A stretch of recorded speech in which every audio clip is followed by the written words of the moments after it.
तो वही किसी मित्र ने पूछा है कि काम वासना को कैसे ट्रांसफॉर्म करें? ये बहुत ही बड़ा सवाल है और इसके कई-कई उत्तर हो सकते हैं। प्रॉब्लम ये है कि ये ऐसा सवाल नहीं है कि अ, शरीर में प्रोटीन की कमी है तो क्या-क्या खाना चाहिए? उसमें एक जैसा जवाब हो सकता है। लेकिन यहाँ ये जो एनर्जी है काम वासना की, तो हर एक अलग स्तर पे है, हर एक इंसान। और अब वो अभी किस स्टेज पे है, तो उसी के हिसाब से उस पे काम कर सकता है। तो मैं आध्यात्म के एंगल से बोल रहा हूँ और जो अध्यात्म में आगे बढ़ना चाहते हैं, उस एंगल से। अब काम वासना से बचने के लिए जो लोग सन्यासी बन जाते हैं, तो उनके लिए तो इंतज़ाम ये होता है कि अपोज़िट सेक्स है ही नहीं आस-पास। मतलब जहाँ पुरुष हैं, तो वहाँ पुरुष ही रहते हैं, महिलाएँ हैं, तो महिलाएँ ही रहती हैं, तो कोई इंटरैक्शन होगा ही नहीं।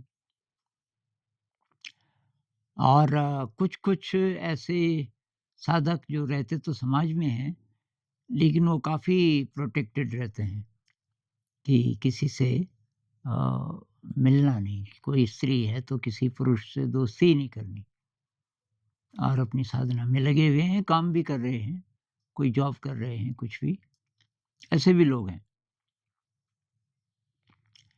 लेकिन ज़्यादातर लोग तो इस स्थिति में नहीं हैं। एक तो संसार में हैं और एक बच नहीं सकते।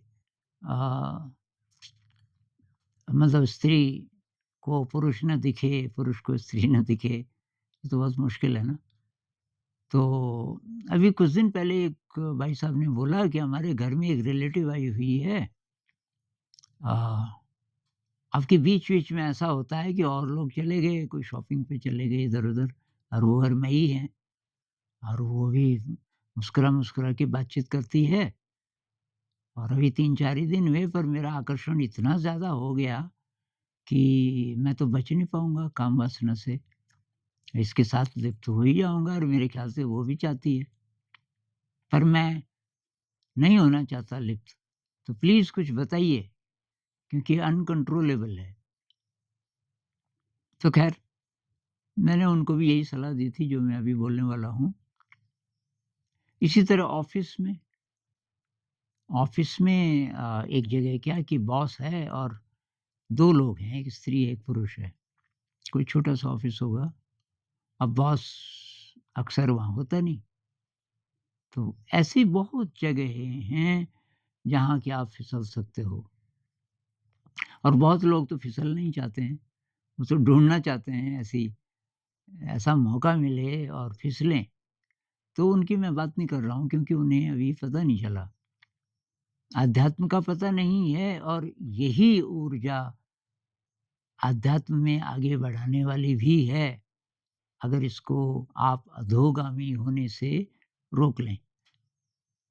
ये जिनको पता नहीं तो उनके लिए तो नहीं बोल रहा हूँ मैं, जिनकी यात्रा है आध्यात्मिक, उनके लिए बातचीत हो रही है। तो भई एक टेक्नीक है, अब आप कर पाओगे कि नहीं आप जानो, लेकिन ये अचूक टेक्नीक है।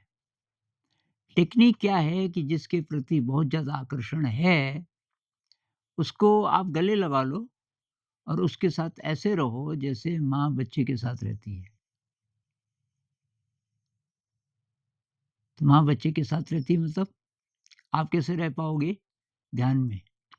तो उसको तैयार करना पड़ेगा कि भई ये आकर्षण है और एक प्रयोग करते हैं कि हम दोनों मिल कर के ध्यान करेंगे और मिल कर के एक-दूसरे से लिपट के माँ और बच्चा जैसे होते हैं वैसे।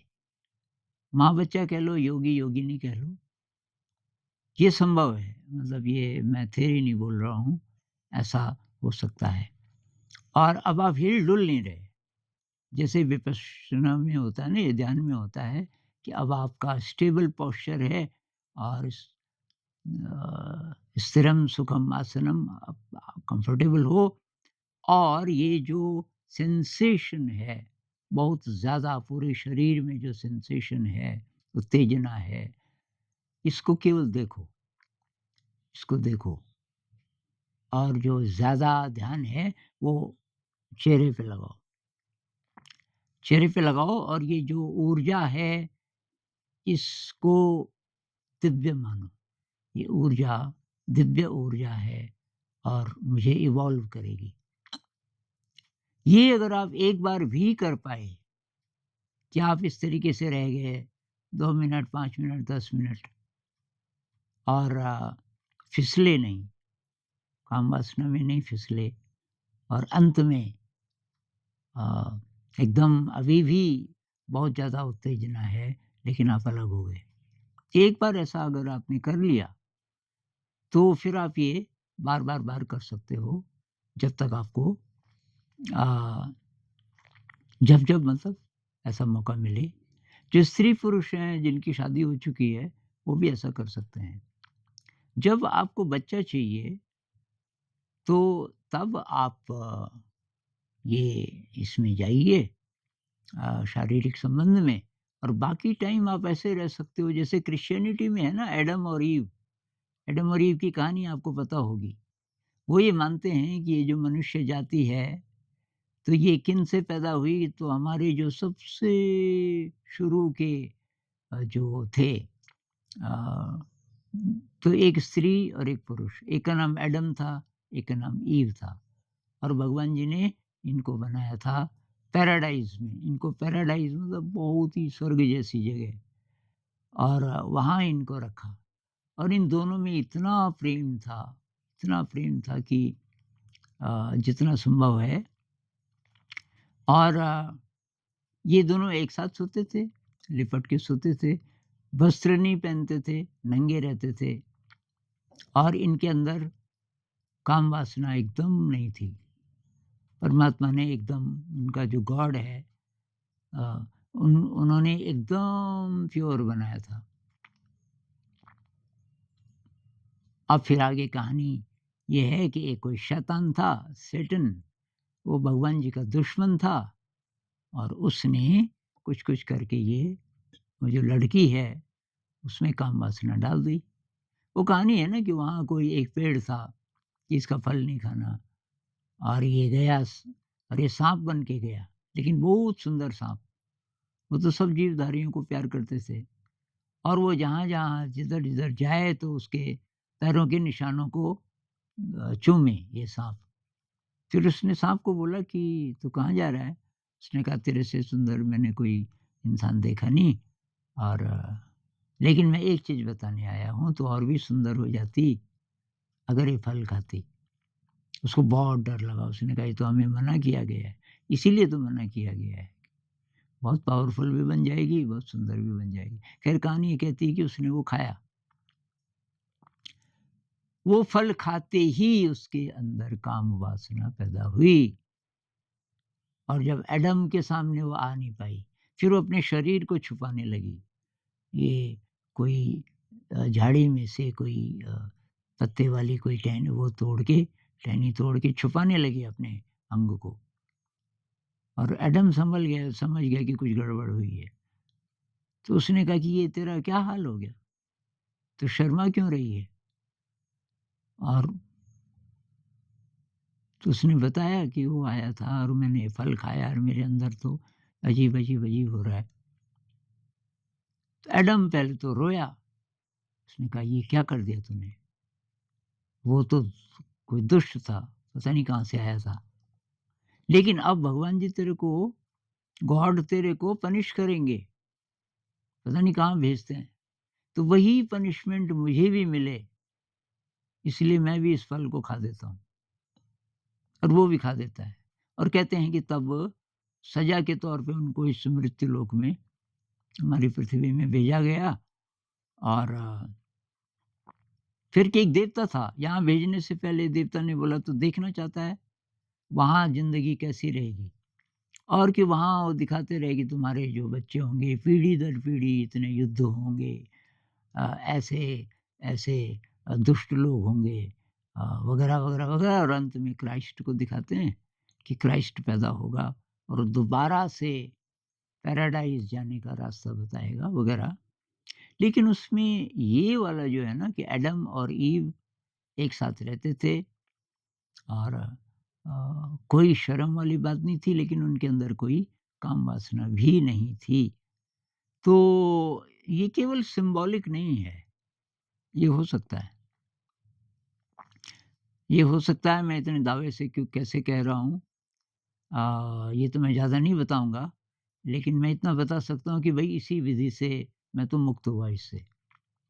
ये वासना से एकदम मुक्त हो गया, ज़ीरो। अब कोई स्त्री आ जाए, परहेज़ नहीं है, मैं गले भी लगा लेता हूँ, लेकिन अंदर वो जो वासना वाली चीज़ है, वो ख़त्म हो गई। बाकी एप्रिसिएशन, अ, कोई इंसान अच्छा लगता है, वो सब ठीक है, बात करने का मन करता है, वो भी ठीक है, लेकिन वासना समाप्त हो गई। अब वो इतनी जल्दी लेकिन होगी नहीं भई, और लेकिन ये तरीका है।